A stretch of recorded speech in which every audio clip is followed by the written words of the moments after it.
Le lieu de l'enquête, disons-le franchement, n'est pas terrible. Le centre commercial, Ash Pines, un trou perdu. Rien d'autre que du bitume fissuré, des vitrines mortes et une enseigne clignotante « Nous sommes ouverts » qui ment depuis des années. Mais je comprends. Des enfants disparaissent, les rumeurs se répandent, et finalement, quelqu'un en haut décide qu'il est temps d'arrêter d'ignorer ce trou perdu. Vous avez mis du temps à comprendre. La plupart des gens se contentent de passer ces vidéos, d'en rire et de continuer à vivre. Mais vous ne les avez pas passées.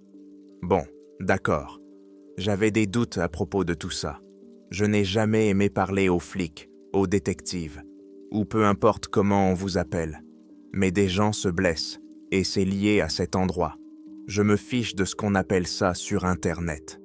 Défis, jeux, légendes urbaines. Pour moi, c'est assez réel. Et maintenant qu'il y a enfin quelqu'un qui est prêt à écouter, il est peut-être temps que je dise quelque chose. Je devrais probablement commencer par le début. Je m'appelle Sam et je suis gardien de nuit à Ash Pines. Je travaille à ce poste depuis près de 4 ans. Le titre semble plus prestigieux qu'il ne l'est en réalité. Sérieusement, je passe simplement 8 heures d'affilée à faire des rondes dans un bâtiment vide.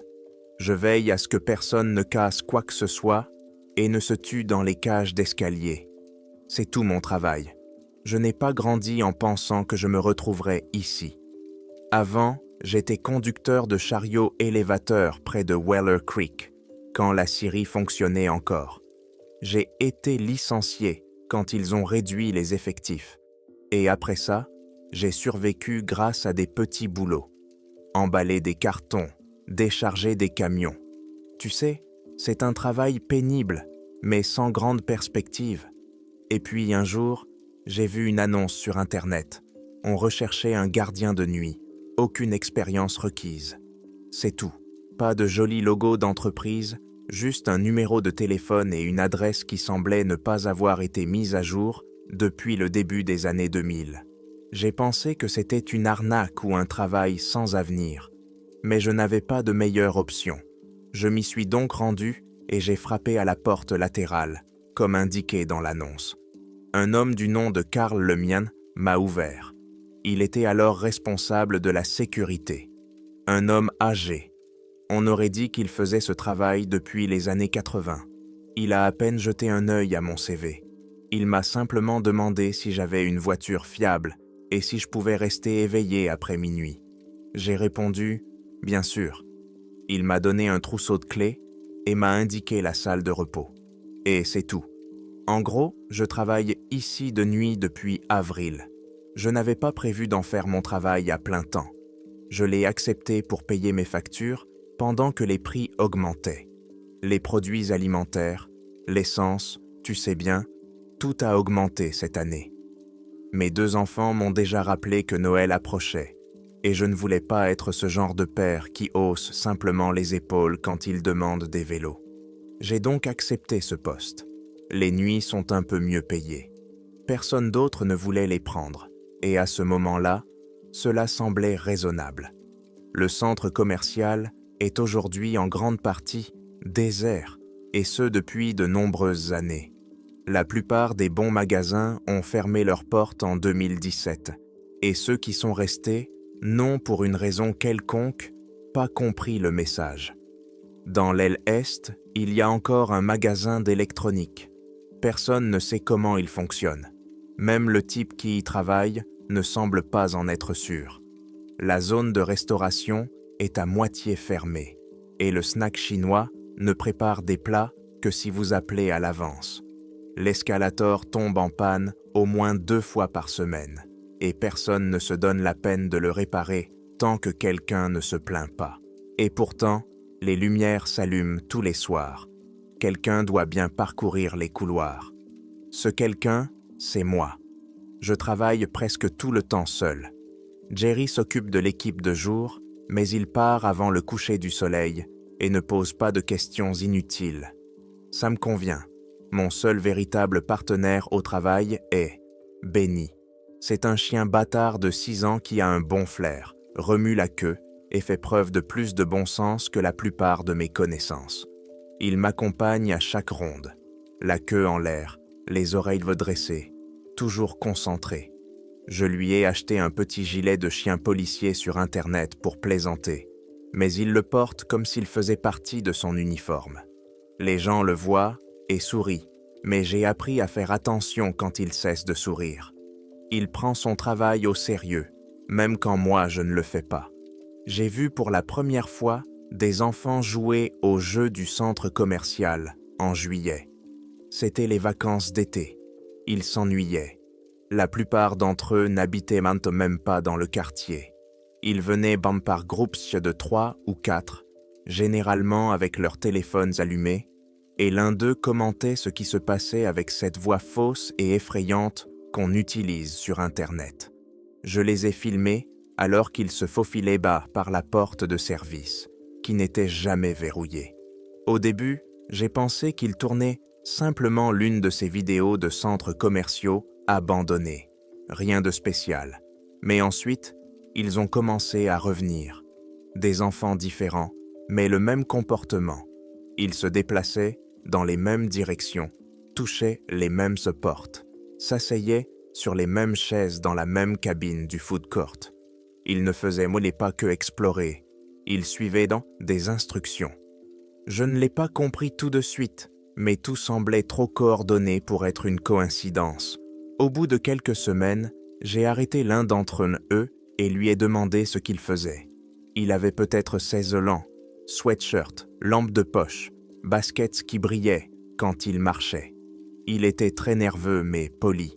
Il m'a dit que c'était juste un défi, quelque chose qui venait de TikTok. Il m'a dit qu'il y avait des règles et que si on les suivait, on pouvait gagner. Je lui ai demandé ce que cela signifiait. Il ne savait pas. Il m'a simplement dit que si on suivait les règles à la lettre, quelque chose d'étrange pouvait se produire.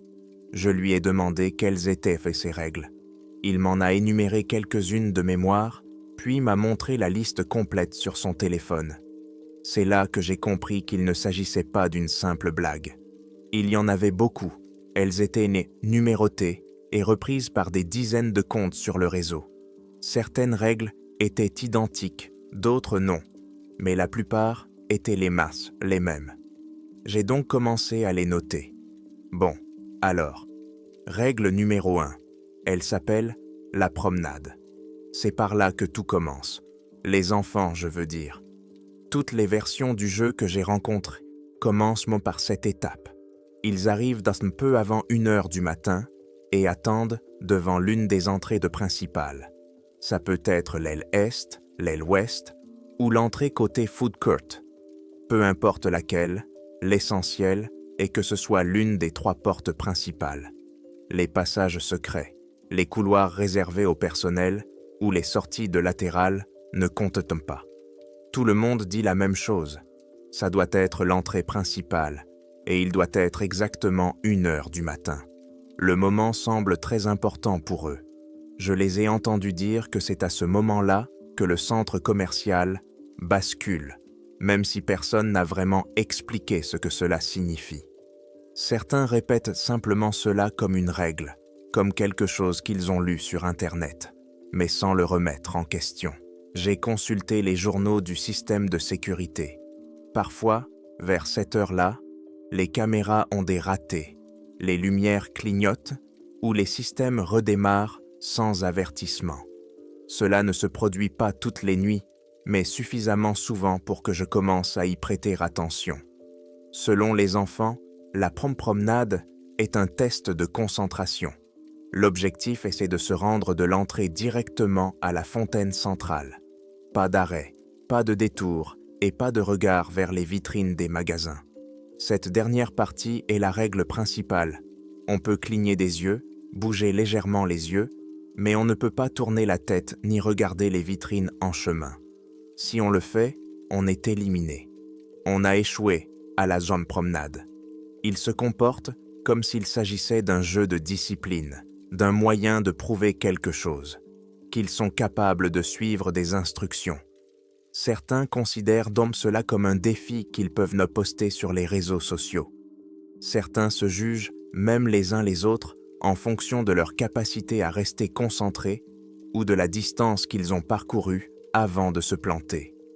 La plupart du temps, ce ne sont que des paroles en l'air, mais j'ai vu suffisamment de tentatives pour savoir que cette règle n'existe pas seulement pour tester l'attention. Il y a une raison pour laquelle on ne doit pas regarder les vitrines. La nuit, elles sont différentes. Je travaille ici depuis assez longtemps pour remarquer quels magasins laissent leurs lumières allumées et à quoi ressemblent généralement leurs vitrines après 1 heure du matin. Certaines de ces vitrines changent. Dans les magasins qui sont vides pendant la journée, des mannequins apparaissent parfois la nuit. D'autres vitrines montrent des portes ouvertes qui devraient être fermées. Parfois, la lumière est éteinte, mais il y a quand même quelque chose derrière la vitre. Les mannequins bougent. Ce sont de petits mouvements. Ils ne sautent pas et ne changent pas de pose rapidement. Mais ils ne restent pas immobiles. Une nuit, je passais devant la vitrine d'un ancien magasin de vêtements pour femmes. Au début de la semaine, elle était vide. Lorsque j'ai emprunté ce couloir, après 1 heure du matin, 4 mannequins étaient alignés devant la vitrine. Au moment où je suis repassé par là, lors de ma ronde suivante, l'un d'eux s'était tourné vers la vitrine. Et ce genre de choses arrive souvent. J'ai vu un garçon s'arrêter devant la vitrine et rester immobile. Il ne disait rien, ne bougeait pas, il fixait simplement la vitrine depuis trop longtemps. Quand j'ai attiré son attention et lui ai demandé ce qu'il avait vu, il m'a répondu que le mannequin à l'intérieur avait fait un pas en avant.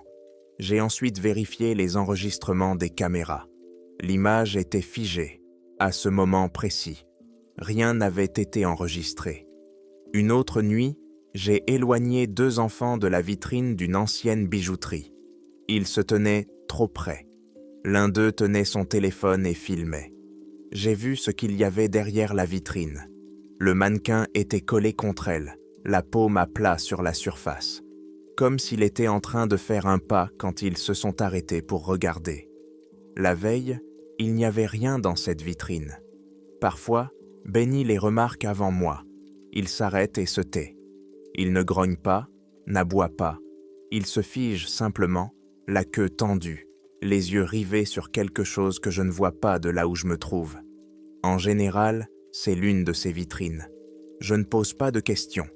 Quand il fait cela, je continue simplement à marcher et je l'appelle pour qu'il me suive. Il me suit toujours, mais il ne quitte pas la vitrine des yeux tant que nous n'avons pas quitté ce couloir. Les enfants ne prennent pas cela au sérieux. Ils parlent de points, de tours et de passer la promenade, comme s'il y avait un prix à la clé. Mais, à mon avis, la promenade ne les teste pas. Elle observe qui y prête attention. À la seconde où quelqu'un regarde à travers la vitre, il ne fait pas que transgresser une règle. Il établit un contact avec quelque chose à l'intérieur.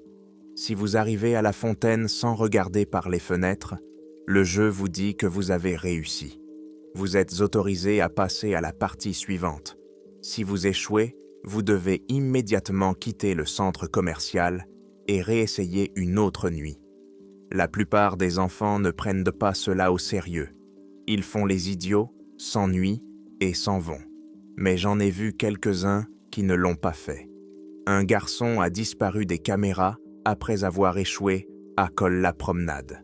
Son ami a dit qu'il voulait quand même continuer. Nous l'avons retrouvé dans la cage d'escalier ouest 2 heures plus tard, assis par terre. Il ne disait rien.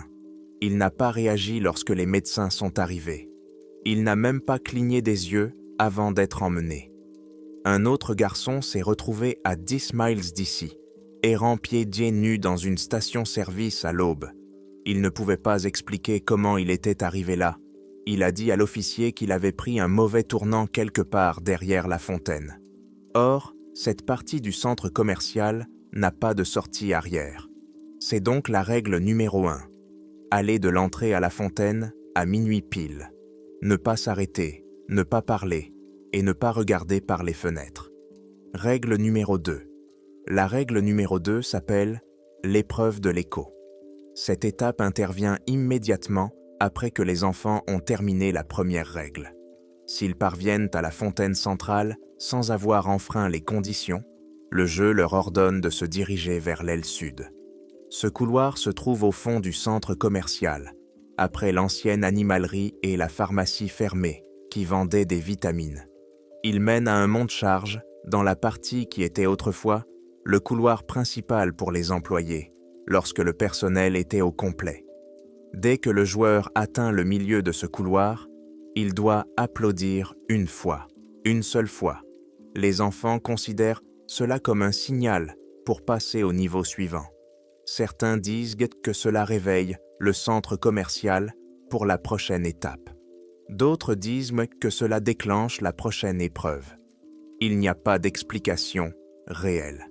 Ils répètent simplement ce qu'ils entendent sur Internet. La règle dit que si le claquement revient en écho pur, avec le même délai et le même ton, alors ils ont réussi et peuvent y passer à la troisième règle.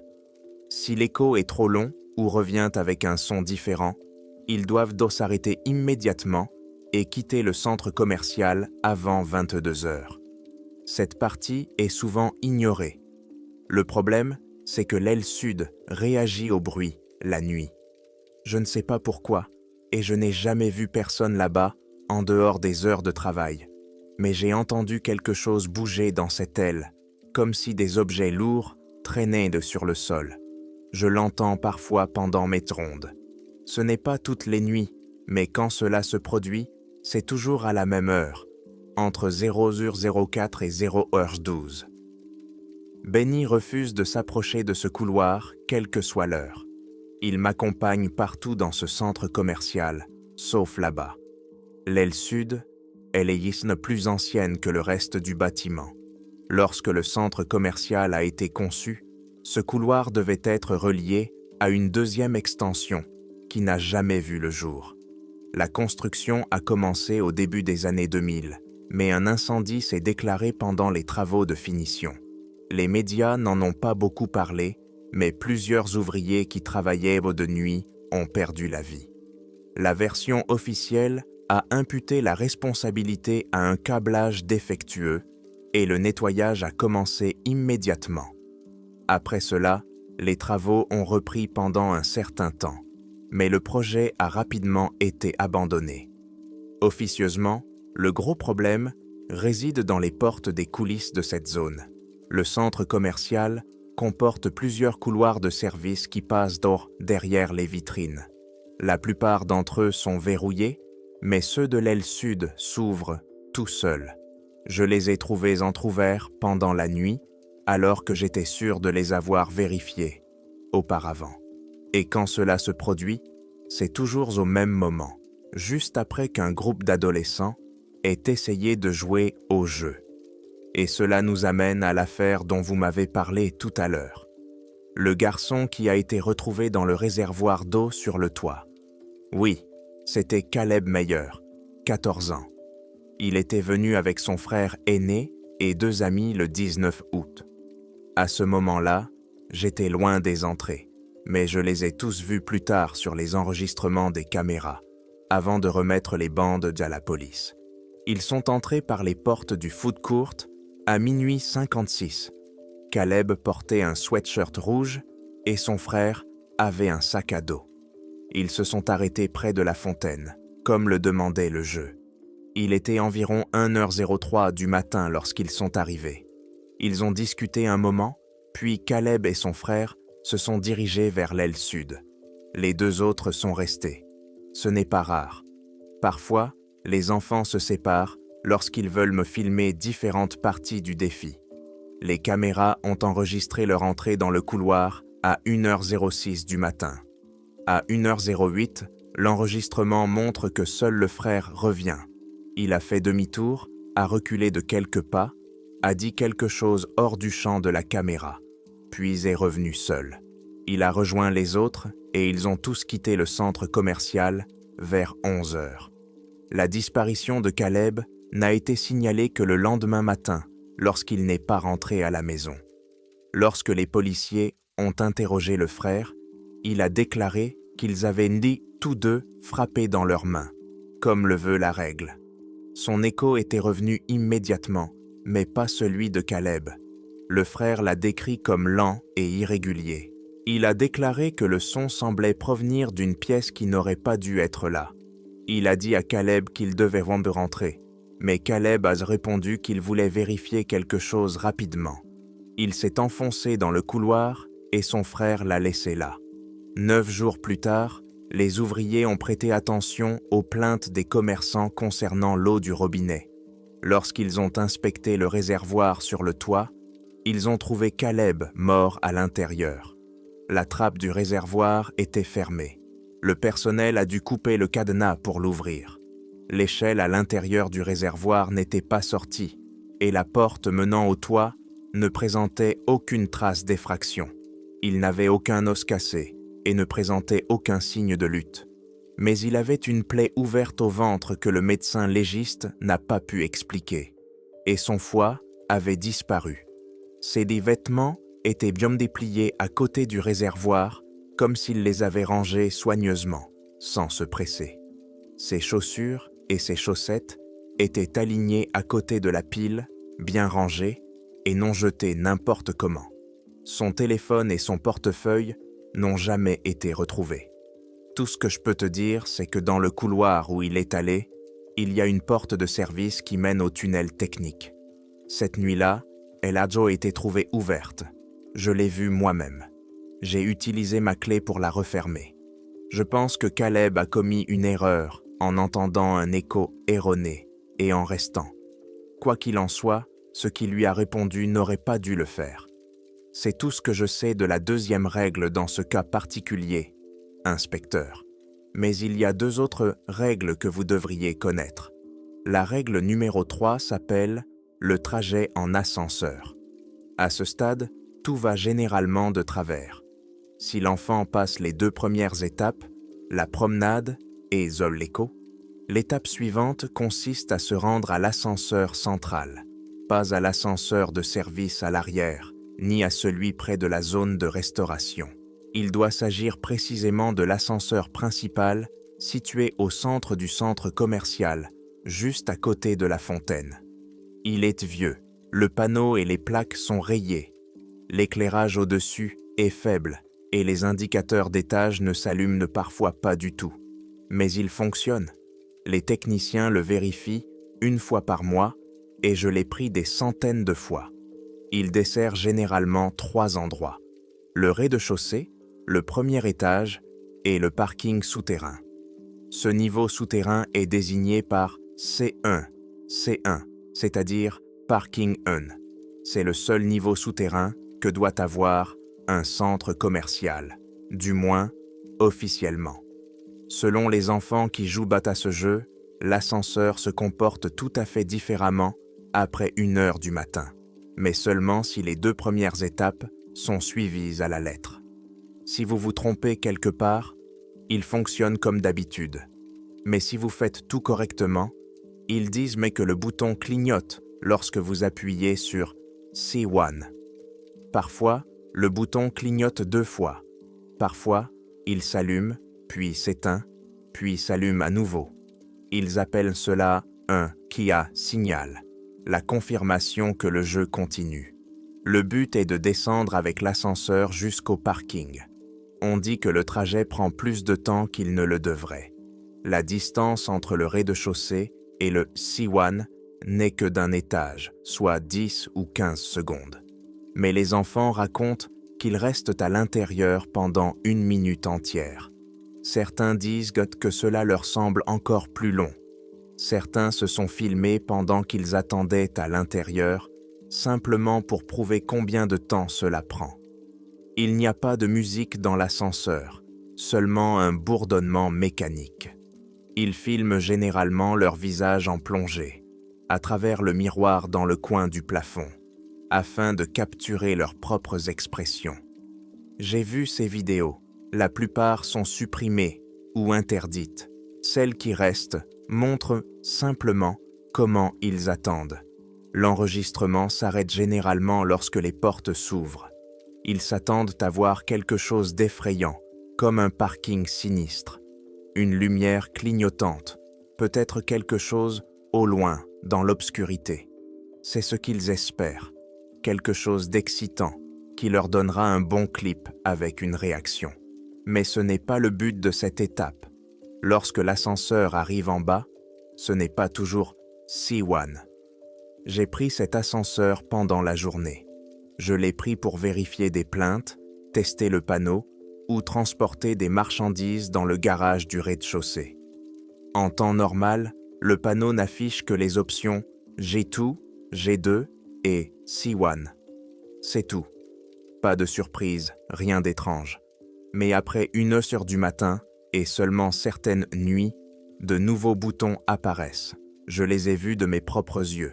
Des boutons avec les numéros 01, 02, 03. J'ai interrogé les techniciens à ce sujet, et ils m'ont répondu que ces étages n'existaient pas. Le système de l'ascenseur n'est pas programmé pour descendre plus bas que le sous-sol. Aucun plan ne mentionne un 2e ou un 3e étage souterrain. Rien dans le tableau électrique n'indique que l'alimentation électrique descende aussi bas. Mais j'ai vu ces boutons, et les enfants les ont vus aussi.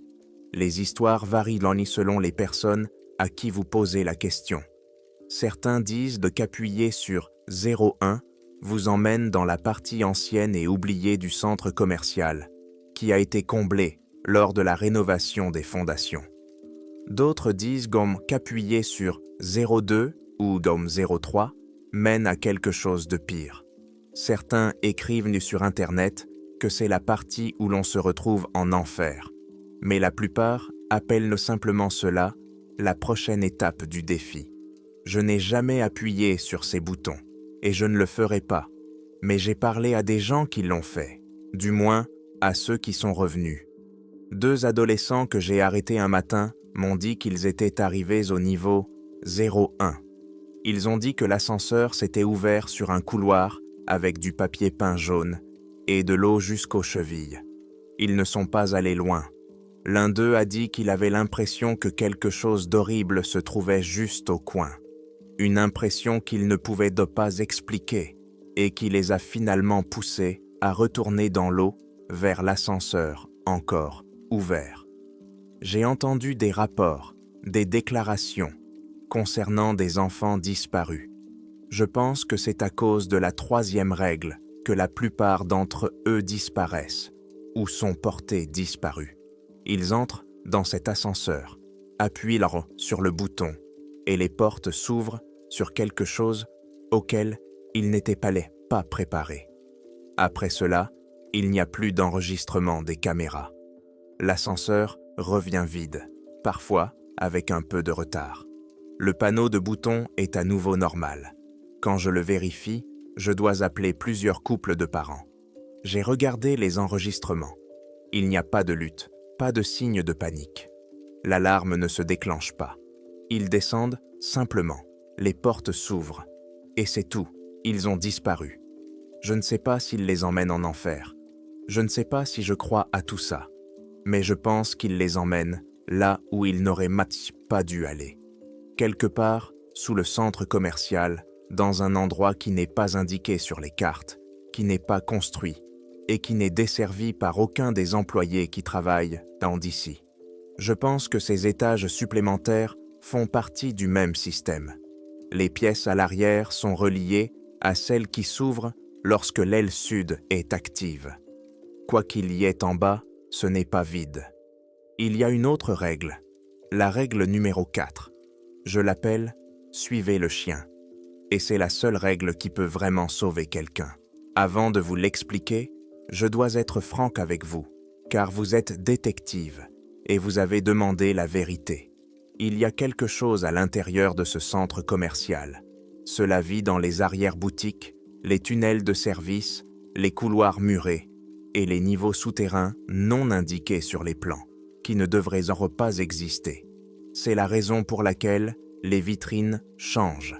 C'est la raison pour laquelle l'aile sud se comporte de manière si étrange. C'est la raison pour laquelle l'ascenseur va là où il ne devrait pas aller. et cette chose chasse les enfants. Pas toujours, pas toutes les nuits. Mais lorsqu'ils vont trop loin dans le jeu, lorsqu'ils ignorent les avertissements, restent plus longtemps que prévu, ou appuient sur le mauvais bouton, cette créature les trouve. Elle se déplace silencieusement, et elle élit les patientes. Quand elle s'approche, l'air change d'une manière que les gens ne remarquent pas au début. On ressent une pression, ou simplement l'impression que quelqu'un se tient trop près. Les enfants pensent que ce sont leurs nerfs.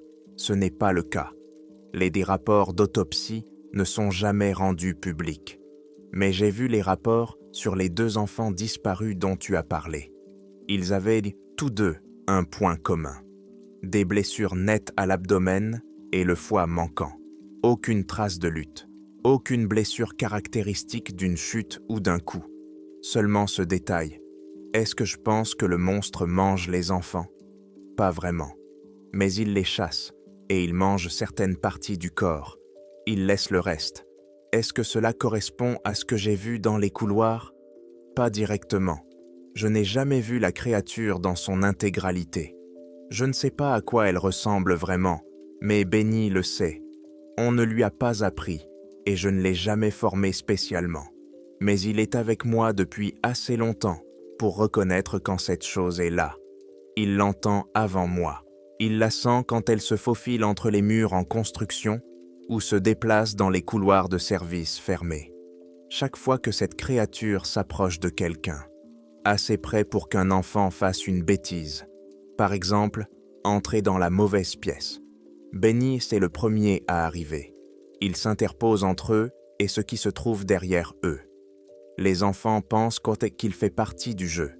Ils voient un chien au milieu de quelque chose d'effrayant et supposent qu'il s'agit d'un indice ou d'un guide. Ils l'appellent. Ils essaient de le suivre plus loin dans le centre commercial, car ils pensent avoir découvert un niveau secret.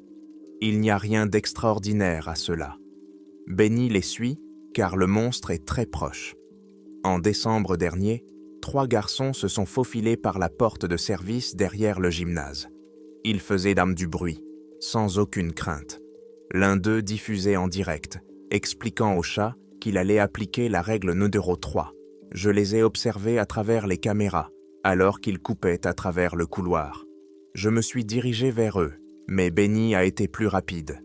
Quand je suis arrivé à l'entrée de l'aile sud, Benny se tenait déjà devant les garçons, les oreilles se dressaient. Il ne remuait pas la queue, ne manifestait aucune joie. Il était simplement sur ses gardes. Il regardait au-delà d'eux, au fond du couloir. Les D3 ont trouvé cela amusant. L'un d'eux s'est penché pour essayer de le caresser. Le gars derrière lui a sorti son téléphone et a dit « Ouah, c'est quoi? Un bonus ». Je suis arrivé juste à temps pour les empêcher d'aller plus loin. Quand je me suis retourné pour voir où Benny regardait, j'ai vu quelque chose bouger dans l'ombre du couloir inachevé, derrière l'ancien magasin de vitamines. Ça a bondi au moment où Benny a grogné. Quelle que soit cette créature, je pense qu'elle a peur des chiens. S'ils ne les avaient pas trouvés, ces types auraient continué leur chemin. Une autre fois, c'était au printemps dernier. Une fille essayait d'enregistrer une partie du jeu avec l'ascenseur.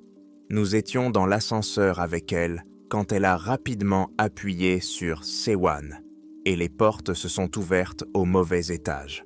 Le couloir dans lequel elle est entrée ne faisait pas partie du centre commercial. Je l'ai compris grâce aux tuyaux au plafond et à la longue rangée de pièces en béton sombre sans numéro. Elle a pensé qu'il s'agissait d'un sous-sol secret. Alors elle est sortie rapidement en levant son téléphone plus haut. Benny s'est précipité devant moi au moment où l'ascenseur s'est ouvert. Il s'est glissé entre elle et le couloir, aboyant si fort que cela a fait écho. Elle s'est figée. Puis, les lumières du couloir, dont je ne connaissais pas l'origine, ont commencé à s'éteindre les unes après les autres, chaque clic étant plus fort que le précédent. Quelque chose avançait dans l'obscurité, se rapprochant de nous. Elle recula vers l'ascenseur et j'appuyai sur le bouton pour fermer les portes. Nous ne parlâmes pas jusqu'à la fin du trajet. C'est pourquoi je dis clairement cette règle aux gens, sans métaphore, sans blague.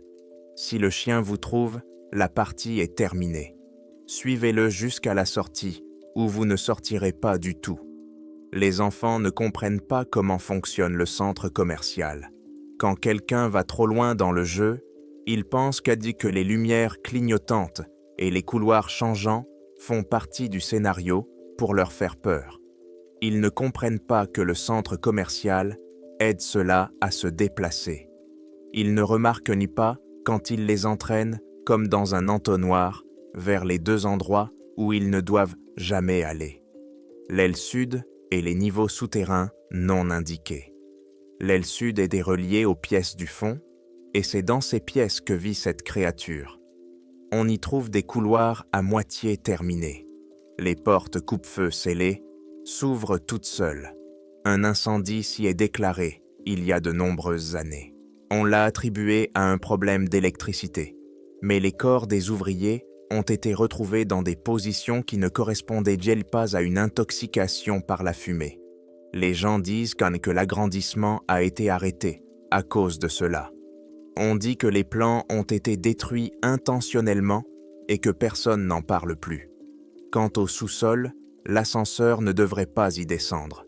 Mais quand quelqu'un joue correctement, le centre commercial ouvre des passages qui ne devraient pas exister. Et quand quelqu'un s'engage dans ces passages, cela le suit. C'est pourquoi béni est la dernière règle. Il était le seul avertissement que vous recevrez. S'il vous a trouvé, ne l'enlevez pas. Suivez-le immédiatement. Le plus souvent, les animaux savent ce que nous ignorons. C'est tout. Chaque règle, chaque observation, du moins la plupart d'entre elles. Chaque enfant que j'ai dû emmener par la main, tremblant et silencieux. Je t'ai raconté ce que j'ai vu et ce que j'ai tiré des journaux, des caméras cassées et de tout ce que le centre commercial n'a pas englouti entièrement. Tu m'as demandé la vérité, ou quelque chose qui s'en rapproche, et c'est ce que tu as obtenu. Je n'ai rien d'autre à expliquer. Vraiment, rien. Parfois, la nuit, j'entends encore des bruits de pas, là où il ne devrait pas y en avoir. Parfois, j'aperçois quelque chose sur les écrans qui n'est pas enregistré. Parfois, Benny grogne dans le vide, un peu plus longtemps que d'habitude. Mais c'est juste le travail. Pour l'instant, nous allons rester ici.